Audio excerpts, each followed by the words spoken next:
Welcome to the Stack of Stats podcast. It is week 2 of the NFL, and I am your host, Pam Maldonado, joined by my girl, KellyInVegas. And together we're bringing you all of the analytics behind the NFL bets. Kelly, my girl, we had a pretty good week 1. I'm going to be honest. How are you feeling after week 1 went down? You know, Pam, I text my friend group chat and I'm like, how are we not rich? Like, how did I not hit a 3-team dog parlay? Why? And it was because I did what I told you I was going to do. I just had my teasers and my best bet, and then I had the Steelers, $0 on Steelers money line.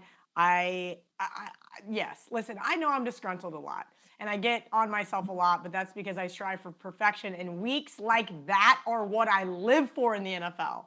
And I did not have a bad weekend, but I did not have the weekend that should have been. I should have woke up Monday morning just like doing this, the snow angel and the pile of cash. Like, that's how good week 1 was. And I was kind of frustrated with myself. But we went 4-1, which is super exciting. We did. I got knocked out of every single survivor pool possible except for one. So the bloodbath did ensue on that side. But overall, I'm excited for this NFL season. Well, let me go ahead and tell you, we did go 4-1, and I'm actually really excited about that because your best bet with the Vikings, that worked out. My best bet with the Browns, that worked out. But I know that you said you went 5-0 with another pair that you had, but we were right there because we talked about backing the Steelers, we talked about backing the Ravens, the Giants, the Seahawks. We were so dang close. So I'm feeling pretty good because last season was our first season having just a you and me partner group, and we only had 5 weeks of 4-1s. And to start out right out of the gate with the 4-1, last year we started 3-2. To me, that already says huge improvement. So I'm happy with that. I'm really looking forward to. I feel good. I feel good about my process. I feel good about your process. I feel good about this dynamic. So, okay, I know I say it every week. Can we get a 5-0? I am so desperate for a 5-0. I don't know why I want one so badly. It was so within reach last week too, Pam. And I think that's where I should focus on. We had 4 winners. Let's go. But all I can think of is, how did we lose the one game? I also had the Jags in a teaser, so that worked out for me. But where did we go wrong in our process? Did we go wrong, or did we just pick the one out of the other 3 winners we had? I think it was we picked the one loser, and it was my bad because I liked the Jags, and I shouldn't have had the Jags. I agree with you. It wasn't like I put up some big fight and said, Pam, absolutely not, we're not taking the Jags, and then we did. I agree with you. I told you I teased them. I wasn't high on Carson Wentz either. Terry McLaurin I was cheering for really hard because he's on my fantasy team, but outside of that, I wasn't overly impressed with what the Commanders were able to do. And I think we get a ball or two bounce our way and we would win an easy 5-0. Yeah, we were so close, so I'm not feeling bad about it at all because really we went like 8-1. So I'm going to feel good about that, but it is a new week. It is week 2 that's where my brain is at today. It is week 2 of the NFL, so I'm looking forward to that. So just a reminder of what it is that we are doing. We are making 5 against the spread contest picks each week in the NFL. Automatically in is Kelly's best bet. Automatically in is my best bet. And then together we try to come up with the 3. I'm going to tell you, I'm fucking terrified this week because I liked only like 3 games. And so I'm just like, I like my best bet and then not really much else. So I'm a little bit worried between where we stand this week. How are you feeling about the week 2 options?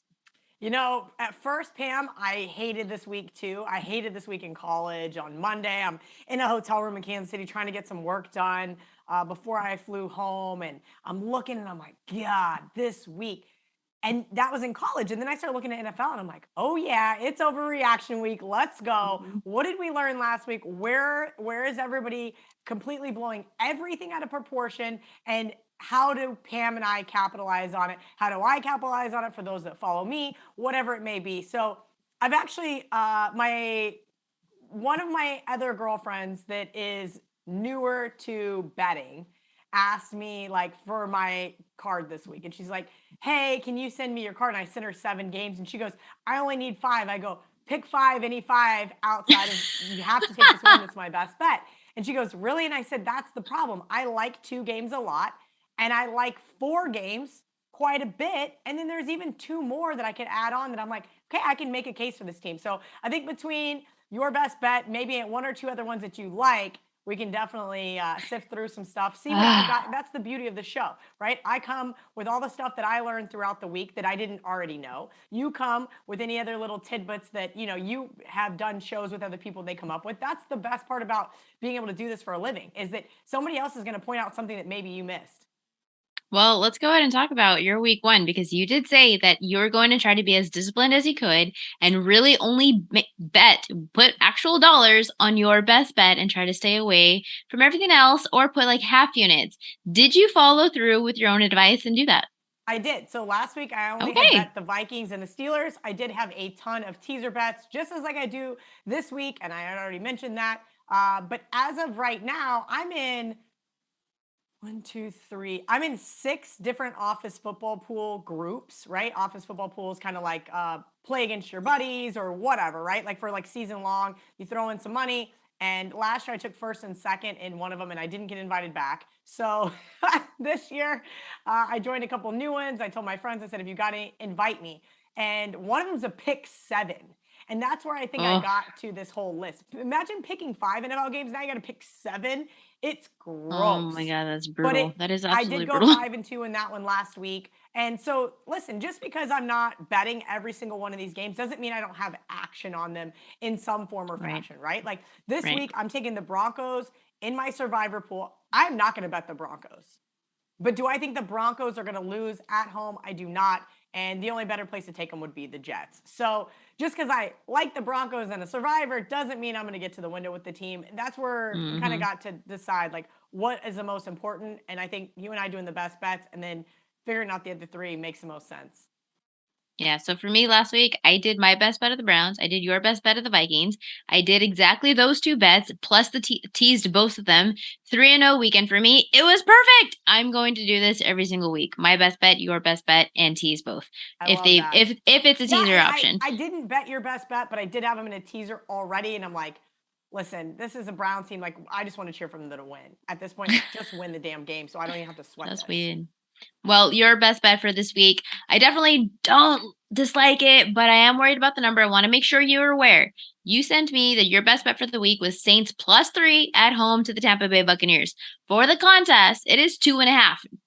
I'm assuming you're still fine with that. Yeah, the contest does that, right? They're going to do that. They're going to put things on a half point here and there to kind of try to throw you off. I did get 3 with the Saints, but I'm not worried about it. I have the Saints on the money line. I have the Saints in a teaser. The Saints, this Saints team absolutely owns the Bucks, and even more Yeah. so since Tom Brady has been in Tampa. This is a Jameis Winston led team that last week really showed me some grit. If you remember, we talked about Atlanta +5.5, and I said, man, I think they could lose this game. Do I really want to bet Atlanta? And I kind of went back and forth, and I overthought it from a betting perspective. But what I saw in that fourth quarter was Jameis Winston doing what he does best. And that is good Jameis Winston does best, not Jameis that throws a bunch of interceptions. 13 for 16, 212 yards, 2 touchdowns, and an absolute bomb to Jarvis Landry. And that is what I'm expecting from this New Orleans team. There's a reason why I bet them over their season win total, bet them to win their division. I love them here. This is like a total quintessential type play where I'll be honest with you, the Bucks, yeah, sure, Sunday night, or excuse me, yeah, I'm sitting on the plane. I'm sorry, that was in the sports book with Megan in Kansas City. We're sitting in the sports book. I'm like, God, I'm getting so tired. We had been in a NASCAR race all day. And I'm like, is this the most boring Sunday night game I've ever watched? And the Dallas Cowboys defense did not even put up a fight, and all the Bucks did was score 19. I was not impressed. Tom Brady in primetime, we all know I love to fade him. I had Dallas in some teasers. It didn't work out for Old me, man but Brady. I think the overreaction here is, yep, the Bucks are back. They're going to win the Super Bowl again. And listen, whenever the starting quarterback goes out for another team, whenever you just have absolutely, I mean, I cannot say how disappointing the Cowboys were. I mean, offensively, I was absolutely floored. I'm surprised McCarthy still has a job. But that being said, this is more of a play on what we saw last week. Don't overreact too much. I'm getting 2.5, in my opinion, with the better team. In particular, when I can back up with stats, the better defense plus the points. You're talking about how the Saints defense absolutely owns Tom Brady. And yeah, I mean, there's data to actually back that up. Tom Brady 0-4 straight up and against the spread versus the Saints with Tom Brady. That's the Bucks with Tom Brady behind center. And this is the stat that kind of really gets me. And I'm a little bit worried, I'll be honest, but I have to throw it out there just because I am that analytical nerd. New Orleans pressured Brady on 32% of his dropbacks in those 0-4 games. But the Saints in week 1, they were dead last in pressure rate. Do you think that all that had anything to do with like a week 1 vibe? They were on the road, taking time to gel, or they're just going to clean it up here this week against the Bucks? Yeah, I'm not going to sit here and say that I was impressed by that defense last week. I also do think the Falcons are a little bit better than anybody was willing to give them credit for. I'm going to be honest with you. The Saints team looks like it's begging me to bet them, just begging. But just like last week with the Vikings, those divisional home dogs just speak to me. If the math works out, that's why I said 3. The line should be 3. The contest is 2.5 for that reason. I do believe that the Saints are going to win this game, and that's why 2.5 versus pick 'em doesn't really matter to me. I love it. And one thing that I did love about the Bucks in favor of your pick is that the Bucks ran 28 plays inside of inside Dallas territory, only came out with 1 offensive touchdown. So it may look like he is back, but we know how bad Dallas was last week, and you only were able to come out with 1 offensive touchdown. That's definitely worrisome. I love the Saints at home. I totally agree on board with your pick. Automatically in Kelly's best bet, Saints plus 2.5 against the Bucks. Now for my best bet, Kelly. Oh my God! Now remember last week how I told you I have an ugly bet. It's like the ugly one on the up on the board, and it really wasn't even that bad. It was the Browns. It wasn't that bad at all. Well, this week it's fucking bad. This week it is bad. It is the Jets. I will not bet the Jets. I will not bet the Jets. I will not bet the Jets. And here I am betting the Jets as my best. So I do a show on Wednesdays, and Marco D'Angelo gave out the Jets, and I was like, absolutely not. And in that moment, I guarantee you can see it on video, my face dropped. I go, holy fuck, it's going to be Pam's best bet is going to be the Jets. Like, I'm sick to my stomach. I knew in that moment that was going to be your best bet. I know. And he lined it up perfectly. I'm like, nope, I have to have the Jets now. You have to, because if I'm backing yours, you gotta back mine, girl. That's just how it works. This is a two-way relationship. We got a good thing going. I trust you. You gotta trust me. And it has to be really definitive for me to want to back the Jets. And I'm telling you, it's pretty definitive. I will not bet the Jets, except here we go, week 2 against the Browns. But listen, okay, so last week I was high on the Browns, right? And it's because of that really good rushing offense from the Browns against a really bad Panthers defense. Well, the Jets defense, they actually held Baltimore rushing offense to 3 yards per rush attempt on 21 attempts. 61% of Cleveland's yardage in week 1 was gained via the rush. That was the highest rate in the league. Should have a little bit more difficulty here against a Jets rushing defense. So for me, if you take away that run game, answer this question, Kelly. What is the disparity between Jacoby Brissett and Joe Flacco? Is there one? I honestly thought, and this is just full disclosure, I didn't get a chance to watch the game that much this week. I literally thought, okay, Zach Wilson, Joe Flacco, no drop off. Joe Flacco looked pretty bad. I mean, that's just full disclosure. I watched snippets either in the sports book or on my phone at the NASCAR race. Oh man. This is for the reason why this team's on my do not bet list is because they don't cover games, particularly early on in the season. So I just write them off.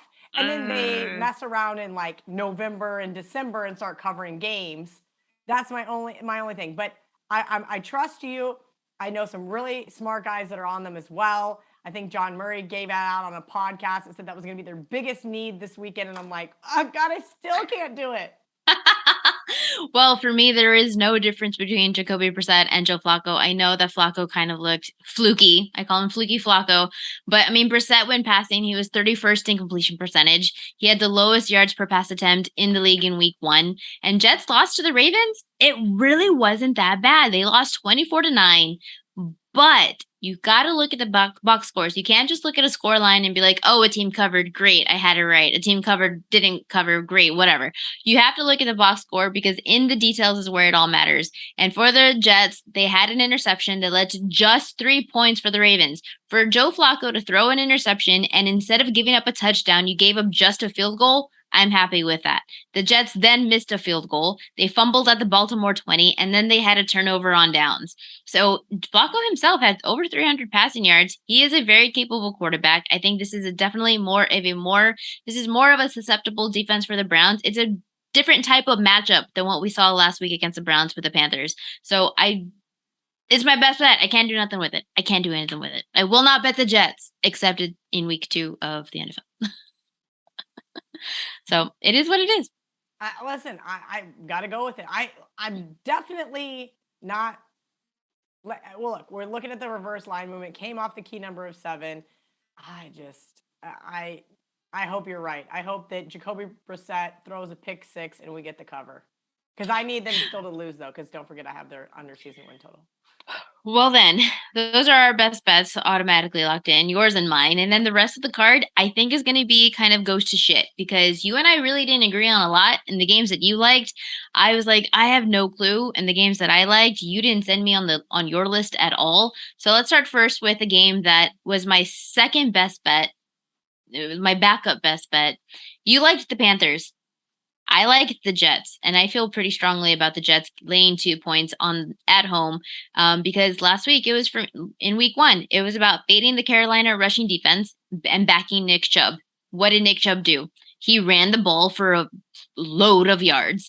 And in week 2, it's the same storyline for me. You're fading the Carolina rushing defense, except this time you're backing Saquon Barkley. The Giants had the number 1 rushing offense in week 1. So I know that he had 164 rushing yards over the Titans. The Titans last year had a much better rushing defense, one of the best defenses. They're top 5 against the run last season. So maybe it was just like a week 1 situation, but he had 9 yards per rush attempt.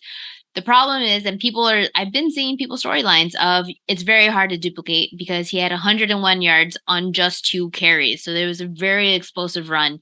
But for me, that ability, that option for him to have that explosiveness is there because of how vulnerable the rushing defense is for Carolina. Last year, 26th in opponent rushing percentage, gave up 140 rushing yards to Dalvin Cook, lost. Gave up 143 yards to Ezekiel Elliott, lost. Gave up 217 yards last week to the Browns. Now I'm comparing Saquon Barkley to Nick Chubb.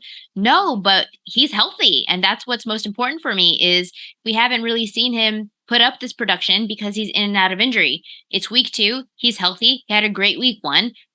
Kind of cannonball that into week 2. No? Yeah, it's tough for me. I'm not sure. I think the jury's still out on Brian Dabble, right? Like, I don't know what we're going to see. What I did see versus the Titans is he showed some guts, right? I appreciate coaches that have a set. And then the Giants just haven't seen that. So I think that there's a lot of hype and a lot of overreaction to how good this Giants team may be. Did the Titans shoot themselves in the foot on multiple occasions in that game? Absolutely. I had them in my survivor pool, and I saw the writing on the wall that I was somehow going to lose that game. Carolina, I did text you. They are in a teaser for me, but they are just 2-13 against the spread in their last 15 games. I'll be honest with you. This is a complete stay away for me at this point in time. I just can't. I'm not ready to make the Giants a home favorite, even though I do think that there will be some excitement after them being 1-0. But I need to see more from Carolina's offensive line, and I need to see Christian McCaffrey not get absolutely shut down like we saw last week before I'm willing to bet Carolina here. You're talking about Brian Dable and how much of a positive effect that he's had on this team, on this offense. I believe that, yes, he had the balls last week, which is why they came out with a win.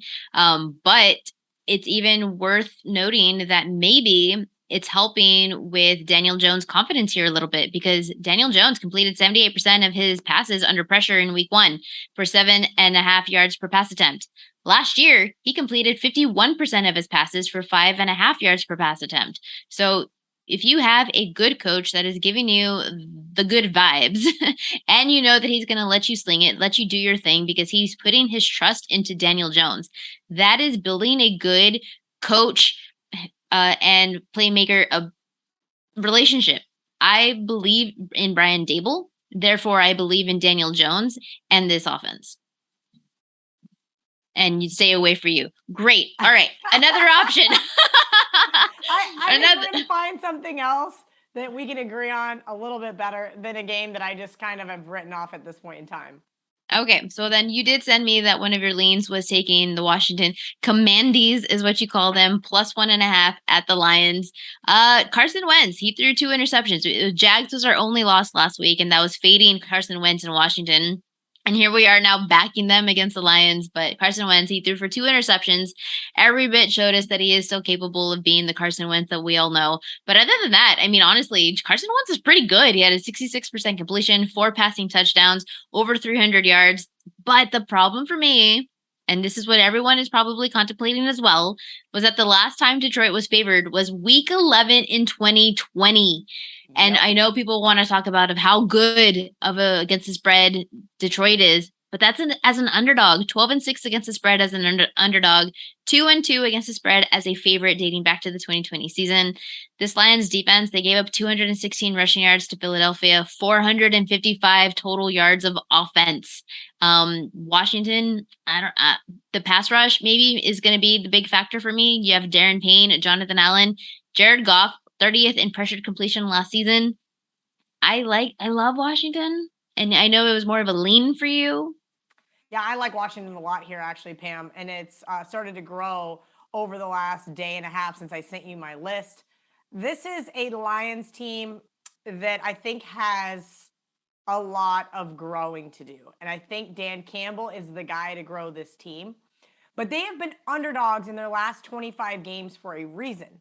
Last week, they were down in the fourth quarter yet again to the Eagles, and they came roaring back. I have been to 4 Lions games ever, and every single one of them have been like that. Maybe it's a coincidence, maybe it's not, but I can tell you right now, they are a terrible home favorite.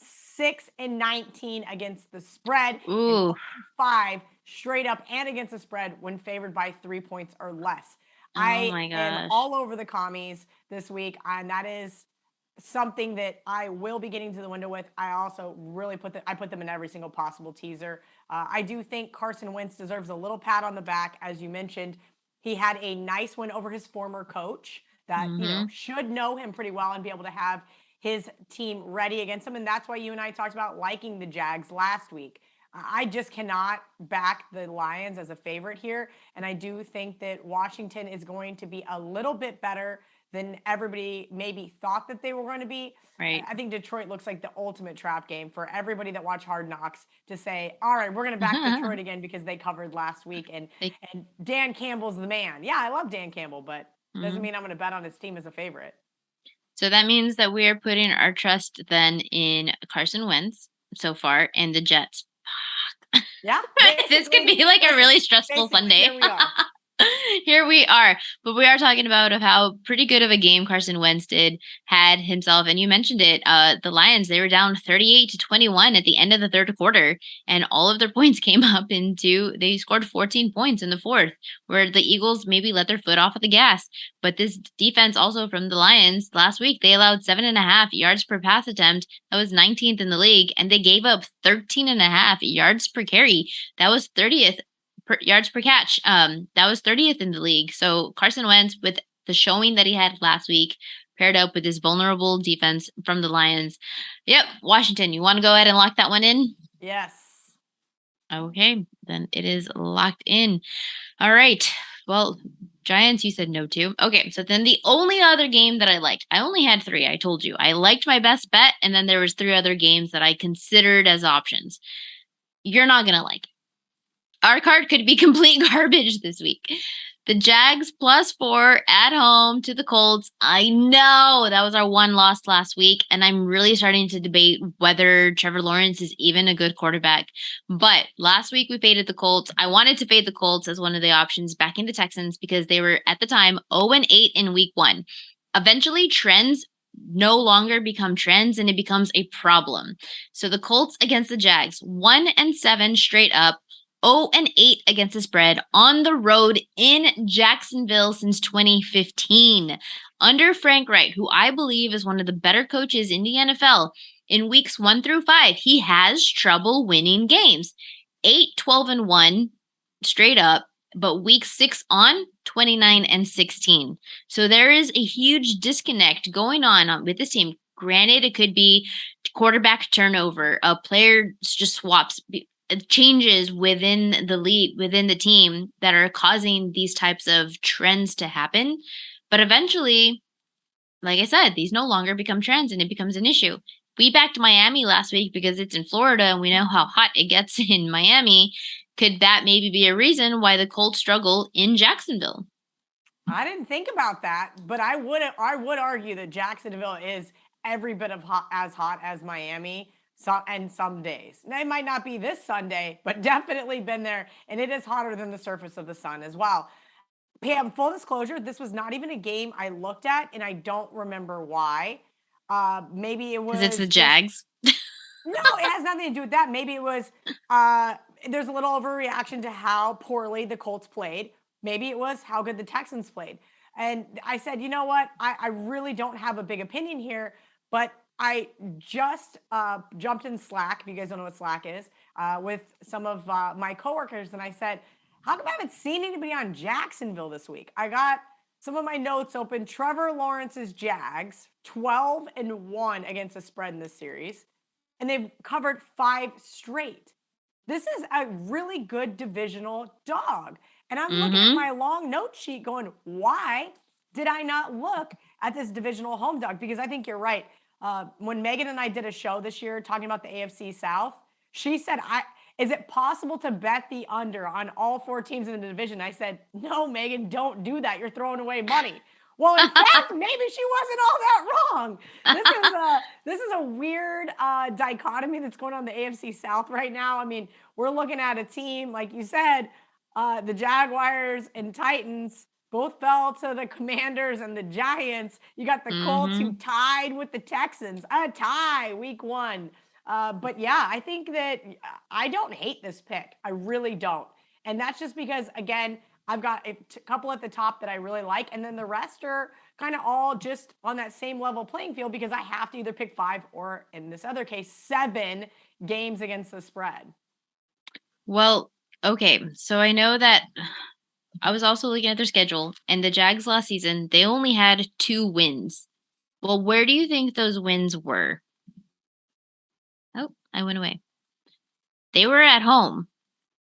And they played really good defensive ball at home against some of the better teams. We saw how they were against Josh Allen. Yeah. Last week, they were right there in the mix. They were leading the game. The Jags were leading the game. So if they you have great, and I swear I looked over and I was like, what just happened? And Carson Wentz does what he does sometimes, and he's good Carson Wentz. That's all. I don't think that Jags pick was a bad pick. I think we just didn't get the right result.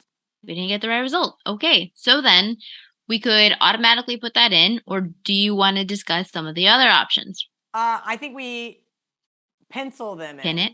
Okay. I think we'll pencil them in, and we'll decide a few others. I'll rattle off just a couple just for time purposes, and if there's one that you're like, wait, tell me more about it, we can. I am not in the business of ever laying points on the road, but the Pittsburgh Steelers being 2-point home dogs is absolutely insane. Najee Harris is obviously still questionable. We know TJ Watt is, I'm so used to saying his brother's always injured. TJ Watt is out for the rest of the year. I do not understand how in the world people are enamored with Pittsburgh and Mitch Trubisky. They benefited from 5 turnovers last week. I was on Pittsburgh plus the points. But again, I had $0 on the money line because I didn't think they were going to go in there and win that game. They also benefited off a missed field goal and some really bad mistakes by the Super Bowl losing Bengals. I'm going to go ahead and say this. The Pats looked terrible last week in Miami, just like you and I said. But I don't see how you don't back Bill Belichick here in a spot where they're just a short road favorite over a Pittsburgh team that I think got a little too hyped last weekend. Because it's Mike Tomlin, and I they love Mike still have. Tomlin. Granted, they don't have Watt, but I mean, you're still talking about. Minka There's Fitzpatrick. Yeah, you're still talking about they still have really good playmakers on defense, and there's a reason why the Steelers have one of the best home against the spread records in the NFL. There's a reason why they still win 18, why they still have winning seasons every year, because even without Watt, they still make things happen. And in lower scoring games, points become a premium. And we're talking about Mac Jones, who may or may not be injured with the back, may or may Yeah, not I be did sick. see Now he has that. a cold. I hadn't gotten an update from that. There was something about back spasms yesterday, but I hadn't seen an update today. I'm going to assume they're just going to, juice him right up and he'll be just fine. That's not a game that I love. That was just one of the ones that was like on my long list situationally that I thought was getting a little overblown. Another one is the Dallas Cowboys. I mean, I know it's Cooper Rush and they looked absolutely horrific, but the line should be with Dak, the line should be Dallas -1.5 over the Bengals. Okay. Yeah. And now you're going to flip it and give me 7 points with the Cowboys. That is just a complete overreaction to the line. We saw how poorly Dak Prescott played, but I'm kind of curious to see how that one's going to play out. But it's not even Dak Prescott. The entire team looked bad. There was no playmakers. Yes, you can't have Dallas is already stressing me out because it wasn't just Dak Prescott was the issue. You had problems both defensively. They looked absolutely atrocious. There is no playmakers on the wide receiver end. You already have Cooper Rush, who when was the last time that he played? Is he even huge drop off from that? And it is still Joe Burrow. Granted, he has only a 4.5 point drop off. That's the interesting part there. That just shows you how poorly Dak Prescott has actually been rated over the last couple of years. That's my only thing is if it's a pure numbers play, I'd be honest with you. If for some reason this had to make my 7th pick on my pick 7, I just wouldn't watch. It would just be one of those like, nope, can't even watch. Don't want to do this to myself. So here's the problem. Last year, the Bengals had one of the best red zone defenses. They just will not let teams convert drives into touchdowns. They force more field goals than not. This is why the Bengals were also one of the best third quarter defenses. The entire season, the Bengals gave up something like 7 total points, 10 total points, the entire season in the third quarter. Well, Dallas last week was the only team to not reach the red zone. And now we have to put our trust into Cooper Rush. They were the only team not to score a touchdown. I totally get it. I'm just saying from a purely numbers overblown perspective, that is where I'd be looking. And then the last one that I am going to be putting in my pick 5s, I got to take the Packers here. Green Bay just absolutely owns Chicago. Chicago did not look great last week. They won in a freaking monsoon over Trey Lance, who also didn't look so great. Green Bay has covered 9 straight when coming off a loss since Matt LaFleur has been their head coach. I look for a big-time bounce back. I could see very angry Aaron Rodgers going out there and being able to throw downfield against the secondary. And more importantly, I would hope that the secondary plays better than they did last week, as we always joke, or I always joke on this show. There's a couple of guys that you just got to throw to every pass, and that's how you beat the Packers, at least in the NFC Championship games. But that is a lot of points for me to lay, and that's normally not my style. But here we are trying to sift through and find games we can agree on. Well, Packers 6-0 straight up and against the spread against Chicago under Matt LaFleur. Aaron Rodgers led teams are 23-5 all time against the Bears, but that's straight up.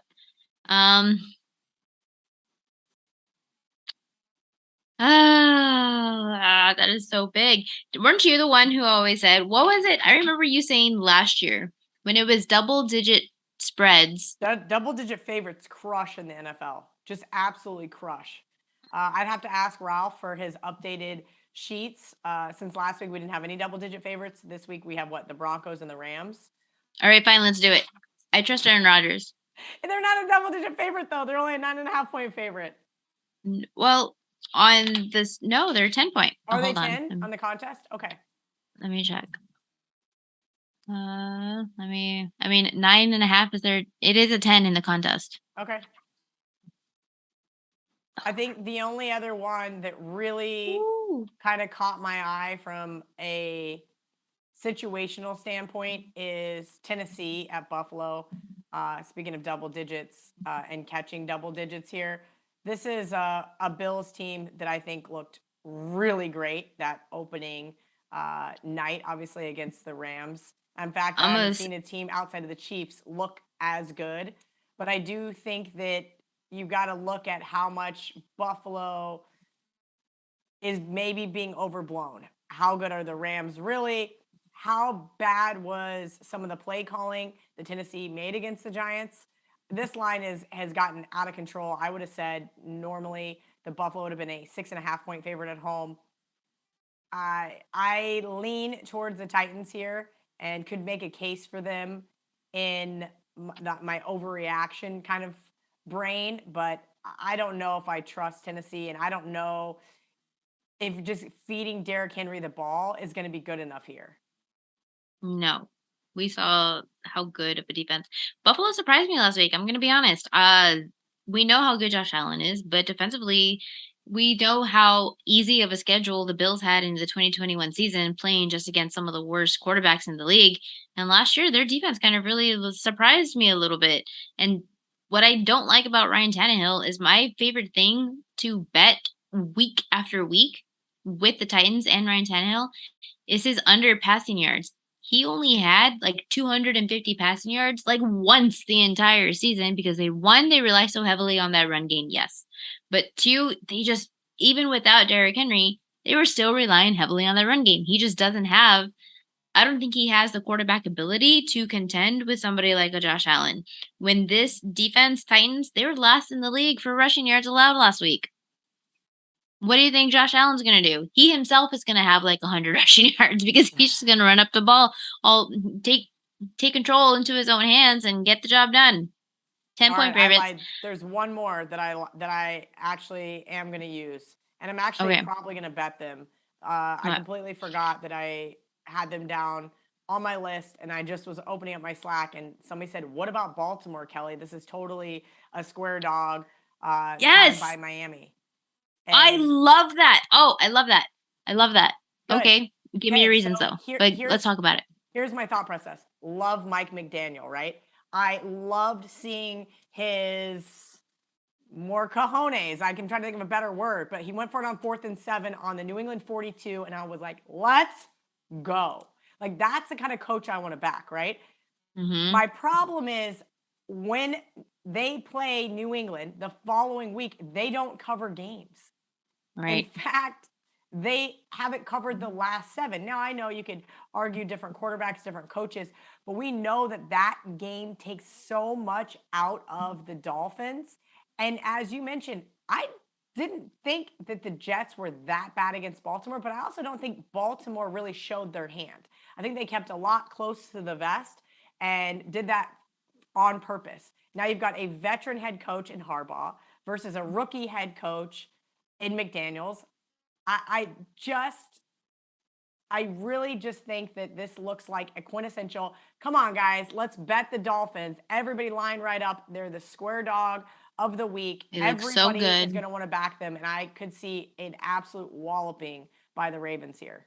Well, let's go ahead and think of why it is that we took Miami last week. One, yes, the matchup itself of the defense, of how good Miami, all the playmakers that they potentially had. But there was something that you said in week 1 that was solidified why, yes, we wanted to take it. And it's why I wanted to also consider the Jags. Because it's playing in Miami. And you said that the Patriots were something like 1-9 or something against the spread playing in Miami. Well, that is a huge factor. You're not in Miami this week. You're in Baltimore.